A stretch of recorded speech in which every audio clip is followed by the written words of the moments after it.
onyiso luoro kaluwore gi medruok mar nyithindo ma irocho ratichgi e kaunti no. Kano loso kinde manotimo romo gi nyithindo e boma ma Machakos, Wavinya ogolo kwayo ne apisas matayo weche nyithindo kaachiel gi jodong gweng' ma kaunti mondo ti kanyakla e neno ni achije marocho ratich nyithindo ochwal e nyim doho. Omedo ni ng'eto ma jang'ad bura ma Machakos George Odunga e What Sexual Offence Act manogolo dwe mar abich nyalo bedo gimomiyo achije medo rocho ratich nyithindo.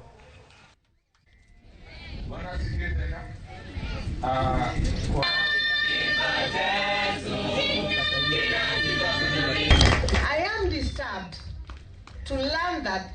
cases of violence against children as well as sexual exploitation of underage children have been on the rise in the different parts of Machakos County.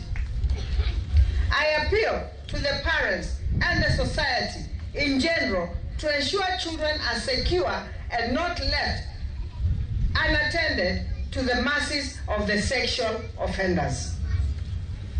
I have directed the relevant department in my government to work closely with the children's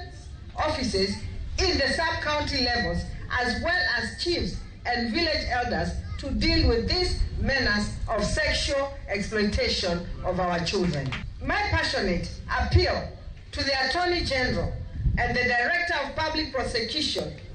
is they should urgently appeal the High Court ruling in order to protect our children and their